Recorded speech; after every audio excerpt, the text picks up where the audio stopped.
Hello everyone. In today's video, we are going to see one more video of English. So let's start. We have done this chapter number 2, Padmasana. So now, in previous videos also, we have done some asana yoga.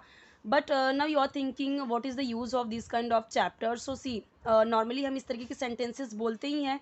ठीक है कि ऐसे पैर करो, सांस ऐसे लो, वैसे लो, सो जाओ पेट के बल, हाथों को स्ट्रेच आउट करो. तो नॉर्मली ये सारी चीज़ें हम हिंदी में बोलते हैं, बट उन चीज़ों को हम डे टू डे लाइफ में we use in Hindi only. So how to speak in English means how to say in English दो sentences. So that's why it's very important. जैसे मान लीजिए कि अब यहाँ पे ये जो धनुरासना, ये क्या है? धनुरासना, ये एक आसन है. ना हाउ टू परफॉर्म, कैसे परफॉर्म करना है, अब वो यहाँ पे उसके स्टेप्स बताए गए हैं. But these steps are important for us also, not only for asana और yoga. It's daily uses. Okay, day to day life we use this kind of sentences but in Hindi. So now let's start how to say in English. जैसे मैं बोल रहा हूँ कि पेट के बल पे सो जाओ, यानी पेट को नीचे करके सो जाओ, तो उसे इंग्लिश में कैसे बोलेंगे? Lie flat on your tummy. Lie flat, lie यानी लेट जाओ, फ्लैट यानी सीधे, ऑन योर टमी. हमें कैसे सोने की बात कर रहे हैं? अभी तो इसने अपने पैर को उठाए हुए हैं कि एकदम फ्लैट, पेट के बल और एकदम फ्लैट सो जाना है. बोलने का मतलब क्या है कि पेट के बल आपके दोनों पैर हाथ सीधे करके सो जाइए. तो वो यहाँ पे वही चीज़ बोला गया है कि कैसे बोला. अभी हमको ये सेंटेंस बोलने को होता है तो हम like means we like that time we couldn't find a words, helping verb क्या यूज़ करें. as you can see over here there are not any, there is no helping verb like is, am, are, was, do, does, did, nothing is there. सो ऐसे sentence बनाते time में ज़्यादा difficulty feel होता है. वैसे तो हम नॉर्मली सब्जेक्ट लेते हैं, वर्ब लेते हैं, ऑब्जेक्ट लेते हैं, बस. अब यहाँ पे देखिए, लेकिन यहाँ पे क्या दिख रहा है कि हमें डायरेक्टली पहले एक वर्ब आ गया है. ठीक है, लाई फ्लैट यानी सीधे सो जाओ, ऑन योर टमी, कोई हेल्पिंग वर्ब की ज़रूरत ही नहीं पड़ी. तो ऐसे सेंटेंस भी बहुत सारे हमने इस तरीके के वीडियोज़ में देखे, जैसे ये वाले, ये वाले, ये और ये वैसे ही सेंटेंस हैं. हमें कोई भी यहाँ पे हेल्पिंग वर्ब नहीं दिख रहा है, डायरेक्टली वर्ब दिख रहा है. तो ऐसे सेंटेंस जब होते हैं तो या तो कमांड दिया जा रहा है या तो ऑर्डर दिया जा रहा है, इस तरीके की बातें की होती हैं. लाई फ्लैट यानी सीधे लेट जाओ.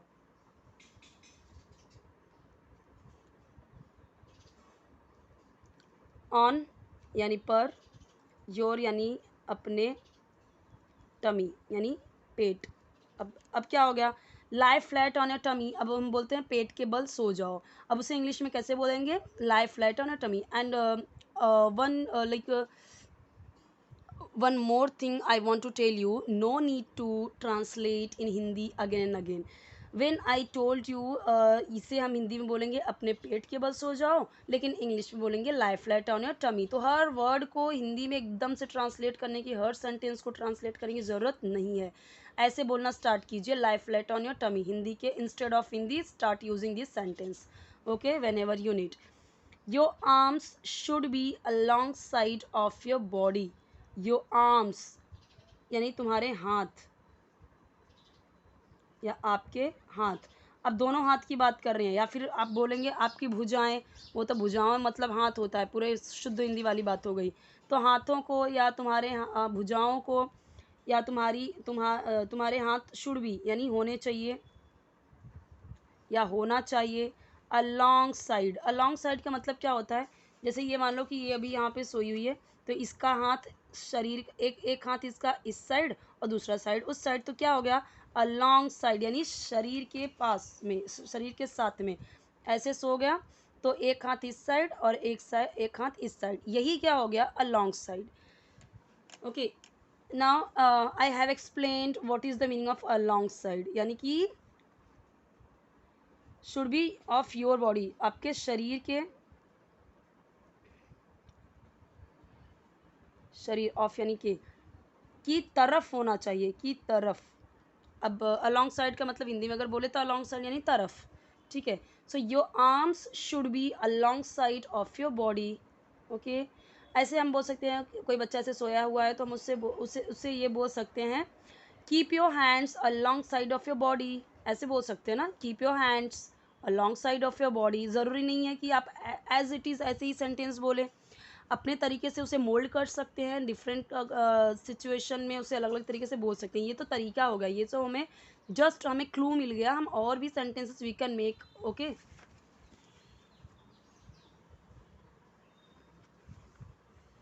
Your arms should be up. अब थर्ड स्टेप क्या बता रहा है कि अब आपके हाथ कैसे होने चाहिए, ऊपर होने चाहिए। पहला हमने दो हमने स्टेप देख लिए ना, अभी थर्ड स्टेप में क्या बता रहा है, your arms should be up. अब आपके हाथ ऊपर होने चाहिए, शुड बी अप यानी ऊपर होने चाहिए। अप का मतलब ऊपर, शुड बी यानी होना चाहिए या होने चाहिए। Okay, bend your knees. Knees you know this is knees. एक घुटने की बात की तो नी, दोनों घुटने की बात की तो नीज। सो बेंड योर नीज यानी मोड़ो अपने घुटनों को। तो क्या हो गया पूरा, अपने घुटनों को मोड़ो। Hold the ankles, hold the ankles, you know ankles. अब क्या मुझे वो हिंदी में बोलने की ज़रूरत है, टखना या एड़ी कुछ बोलने की ज़रूरत नहीं है ना। क्यों, क्योंकि हम पिक्चर्स के थ्रू देख सकते हैं। पिक्चर में दिया हुआ है कि उसने कहाँ पे टच, कहाँ पे पकड़ा हुआ है। सो यही हमारा क्या है, यही हमारा एंकल है। ठीक है, ये वाला पार्ट जहाँ पे हम एंकलेट पहनते हैं ना, पायल जहाँ पे पहनते हैं, यहाँ तक वो हमारा पार्ट क्या होता है, एंकल। ठीक है, जहाँ पे एंकलेट पहनते हैं, एंकलेट यानी पायल, तभी तो हम उसको एंकलेट बोलते हैं ना इंग्लिश में। तो यहाँ तक हमारा क्या पार्ट होता है, एंकल्स। ठीक है, होल्ड यानी पकड़ें या पकड़ो, द एंकल्स यानी टखनों को, मेरे ख्याल से हिंदी में यही बोलते हैं। हिंदी पे मत जाइए अभी, क्यों, क्योंकि यहाँ पे मैंने आपको बता दिया कहाँ से कहाँ तक एंकल है, जहाँ से उसने पकड़ा हुआ है यहाँ से यहाँ तक। और जो उसने पकड़ा, जैसे हमारी ये उंगलियाँ हैं ना पैर की, ये उंगलियाँ अगर पैर की हैं तो इतने पैर की उंगलियों को हम बोलते हैं टोज़। ठीक है, और वहाँ से लेके यहाँ तक पूरा हमारा क्या है, एंकल्स, पूरा यहाँ से वहाँ तक। With your hands and exhale. With your hands यानी विद यानी से, अपने हाथों से, तो अपने हाथों से, और एक्सेल यानी सांस छोड़ें। देखिए आपने अगर पढ़ा होगा साइंस में तो आपको पता होगा इनहेल एक्सेल। सो इनहेल यानी सांसों को भरना, एक्सेल यानी सांसों को छोड़ना। Okay, so bend your knees, hold the ankles with your hands and exhale. One most important thing, listen very carefully how I pronunciate, means any words, sentences मैं कैसे बोल रही हूँ, in the same way you have to practice. Okay, आपका pronunciation भी बहुत important, बहुत मायने रखता है. Okay, so bend your knees, hold the ankles with your hands and exhale. तो अपने घुटनों को मोड़ें, एंकल्स को पकड़ें, और अपने हैंड्स को मतलब किसको किसको पकड़ने के लिए बोला है कि अपने नीज़ को बेंड करें, जैसे बेंड किया हुआ है, एंकल्स को पकड़ें with your hands and exhale. अपने यानी एंकल्स को अपने हाथों से, अपने हाथों से पकड़े और सांस छोड़ें यानी एक्सेल करें। इंग्लिश में नॉर्मली आप इसे बहुत सारे वर्ड्स इंग्लिश में यूज़ करें तो आप ऐसे बोल सकते हो कि अपने नीज़ को बैंड करो, एंकल्स को अपने हैंड से पकड़ो और एक्सहेल करो। मैंने कई सारे वर्ड्स जो थे मैंने इंग्लिश में ही बोल दिए, बट हिंदी के सेंटेंस में फ्रेम करके। So in the same way you can also do practice. Okay, so it's your beginning practice and gradually you can also make, means you will be able to make whole sentences in English. Okay, so just try first ऐसे words को try to include English words in your language. Then inhale and raise the thighs. फिर क्या करें, फिर raise means फिर या तब, inhale करें यानी सांस भरें या सांस लें, और रेज यानी उठाएं। द थाइज, थाइज हमारा कितना है, यहाँ से लेके ये वाला जो पार्ट है यहाँ तक ये थाइज है, फिर यहाँ स्टार्ट हो जाता है नीज ये वाला, फिर यहाँ से हमारा हो जाता है क्या, लेग्स पूरा। ठीक है, और ये बॉडी पार्ट्स मैंने 2-3 बार बताए हुए हैं, आप जाके चेक करिए playlist of basics of English में, वहाँ पे आपको मिल जाएगा। Then inhale and raise the thighs, head and chest as high as possible. Thighs यानी जांघें, हेड यानी सिर, और चेस्ट यानी हमारा क्या, यहाँ से लेके यहाँ तक का पोर्शन। ठीक है, नेक, यहाँ से तो नेक आ जाएगा गर्दन, यहाँ से यहाँ तक का पोर्शन हमारा चेस्ट पार्ट में आता है। ओके, एज हाई एज जितना ऊंचा हो सके, एज हाई एज पॉसिबल, यानी जितना ऊंचा पॉसिबल हो सके। ये एज जो बीच में दिया हुआ ना, तो जितना ऊंचा पॉसिबल हो सके, संभव हो, ठीक है। तो जितना ऊंचा पॉसिबल हो सके आप उतना ऊंचा क्या क्या रेज करें, thighs, head and chest. So then inhale and raise the thighs, head and chest as high as possible. So सांस भरें और अपने थाइस, हेड और चेस्ट को ऊंचा उठाएं जितना पॉसिबल हो सके। Okay. Try to maintain the weight of the body on lower abdomen. Try to maintain यानी मेंटेन करने की कोशिश करें, यानी बनाए रखें, ठीक है, बनाए रखें। द वेट यानी वजन या भार, ऑफ यानी का, द बॉडी यानी शरीर, on on lower abdomen. Abdomen क्या है, एब्डोमेन यानी पेट होता है, ठीक है, एब्डोमेन यानी पेट। लेकिन क्या बोला है, लोअर एब्डोमेन, पेट के निचला वाला हिस्सा, यानी पेट के जो थोड़ा सा नीचे होता है, थोड़ा सा पेट जहाँ हम खाते हैं उसके थोड़ा सा नीचे, ठीक है। So try to maintain the weight of the body on lower abdomen. Abdomen यानी देखिए मैं यहाँ से बताती हूँ, पेट का निचला हिस्सा।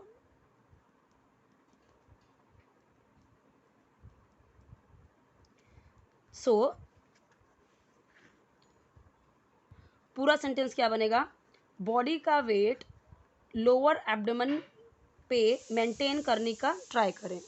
ना in this sentence I have mixed both English and Hindi. मैंने आधातर वर्ड मैंने इंग्लिश में ही बोल दिए, तो वो भी एक तरीका आना चाहिए कि आप कैसे इंग्लिश वर्ड्स को यूज़ करके कैसे बोल पा रहे हैं, वो भी तरीका है। तो इसके लिए मैं इंग्लिश वर्ड्स को आपको यूज़ करके बता देती हूँ, हिंदी में तो आप अभी बना ही सकते हैं, because I have written each and every words meaning. Okay. Look upwards, look यानी देखो, अपवर्ड्स यानी ऊपर की तरफ, सामने की तरफ। देखो ये कहाँ देख रही है, ऊपर की तरफ, यानी ऊपर की तरफ। और ब्रीथ नॉर्मली, सांस नॉर्मली ले, यानी नॉर्मली जैसे हम सांस लेते हैं, अभी यहाँ पे इस पोजीशन में नॉर्मली सांस ले, ये बोल रहा है वो, सांस नॉर्मली ले। अब नॉर्मली को तो हम नॉर्मली बोलते हैं, या साधारण, या आमतौर पे जैसे आप लेते हो सांस वैसे। Try to maintain the weight of the body on lower abdomen, look upwards and breathe normally while exhaling, यानी सांस छोड़ते समय या छोड़ते हुए, छोड़ते हुए। अब यहाँ पे ये ऐसा क्यों आया एक्सहेलिंग, क्योंकि वाइल यूज हुआ है। वाइल एक्सहेलिंग यानी कुछ करते के बीच में, ये बताता है वाइल कि कुछ आप काम कर रहे हो उसके बीच में, वाइल। ब्रिंग डाउन नीचे लाओ, द हेड सिर और पैरों को, लेग्स है ना, up to knee, up to knee यानी अप टू नी जॉइंट, यानी जो ये घुटने का जॉइंट है, घुटने के जोड़ के ऊपर, ऊपर घुटने के जोड़। अब आप समझिए हिंदी में क्या बोला गया है, पूरा हिंदी में क्या बोल रहा है ये, अगर हम देखें तो सांस छोड़ते टाइम सिर को और पैरों को, सिर को और पैरों को जॉइंट, जो नी का जॉइंट है उसके, मतलब नी जॉइंट के ऊपर लाएं, ठीक है, ब्रिंग डाउन यानी लाएं। Maintain this position as long as you can, maintain this position as long as you can. Maintain, ये क्या करना है, पोजीशन मेंटेन करके रखना है, यहाँ पे था ना, तो मेंटेन दिस पोजीशन, यह पोजीशन या यह स्थिति बनाए रखना है, as long as you can, जितना टाइम तक आप कर सको। जहाँ पे भी आपको ऐसा दिखाई दे एज, फिर वहाँ पे बीच में एक वर्ड और एज, यानी कि जितना लंबा हो सके उतना, जितना आप कर सको उतना लंबे टाइम तक, ओके, जितना संभव हो सके, कहने का मतलब वही।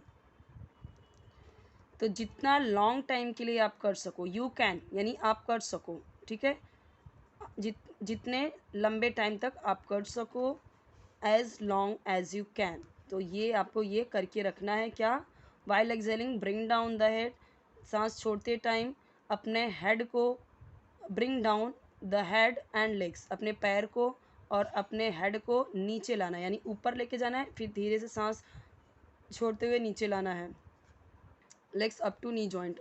यानी कि कहाँ तक नीचे लाना है, जॉइंट, ये जो नीज का जॉइंट है ना वहाँ तक नीचे लाना है और हेड भी नीचे करना है, फिर ऊपर उठाना है, ये करते रहना है। Okay, then slowly come back to the original position. एक बार पहले ऐसे उठाना है, फिर यहाँ पे लाना है, फिर धीरे से क्या करना है, फिर या तब, देन यानी तब या फिर स्लोली, धीरे धीरे धीरे धीरे कम बैक, वापस आ जाओ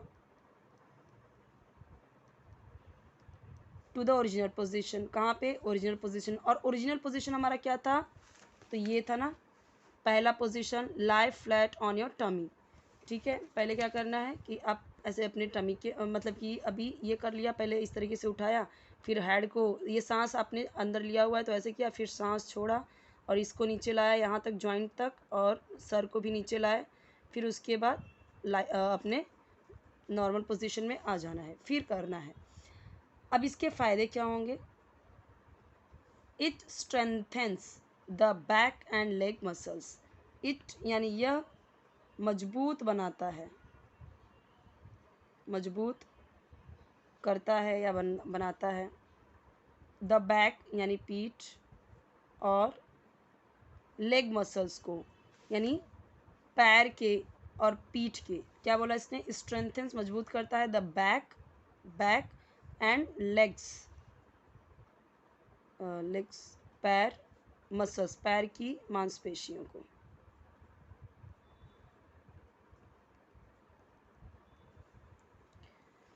It strengthens the back and leg muscles. यह बैक एंड लेग मसल्स को स्ट्रेंथन करता है यानी मजबूत करता है। Okay, it helps to digest food. यह मदद करता है। अभी हेल्प का मतलब क्या होता है, मदद करना, लेकिन डायरेक्ट सब्जेक्ट के बाद without any helping verb we can see verb. Subject के तुरंत बाद क्या आ गया, वर्ब। ऐसा कोई आपको सेंटेंस में दिखता नहीं है, ठीक है। तो कहाँ दिखेगा, जब ये प्रेजेंट इंडिफिनिट टेंस होगा तो हमें सब्जेक्ट के तुरंत बाद वर्ब दिखता है, यानी कर्ता के बाद तुरंत तुरंत क्रिया दिख जाता है। नहीं तो उसके पहले क्या आता है, सब्जेक्ट के बाद यानी वर्ब के पहले क्या क्या आता है, हेल्पिंग वर्ब आता है, जैसे is, am, are, do, does, did, was, were, कुछ ना कुछ तो आएगा, कैन, कुड, वुड। लेकिन जब सब्जेक्ट के तुरंत बाद वर्ब दिख जाए तो उसमें एक रूल और ऐड हो जाता है, that subject he, she, it अगर है एंड सिंगुलर मीन्स एक वचन, then we will use S और ई एस। कहाँ पे, वर्ब में, वर्ब में एस एस ऐड करें, जैसे इट्स, जैसे स्ट्रेंथ होता है ना, स्ट्रेंथ होता है, ठीक है। लेकिन हमने क्या किया, स्ट्रेंथन को हमने, स्ट्रेंथन होता है स्ट्रेंथन, लेकिन उसमें एस ऐड किया, क्यों, क्योंकि सब्जेक्ट इज था, इट था, तो जब सब्जेक्ट आपका इट होगा तो वर्ब में एस एस ऐड होगा। वहीं एक और होगा, अगर रूल, क्या रूल होगा, अगर सब्जेक्ट आपका है I, we, you, they and plural,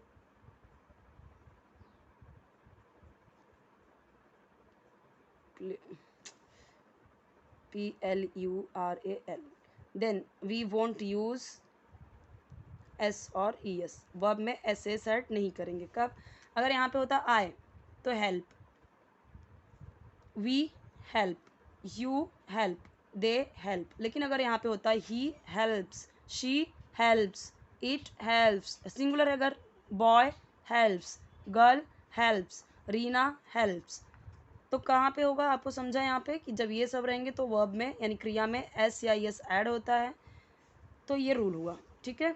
so you can take screenshot of it. थोड़ा सा ये लॉन्ग बना है वीडियो, यहाँ पे 2 लाइन का ये। So if you want any kind of video just do comment in comment section.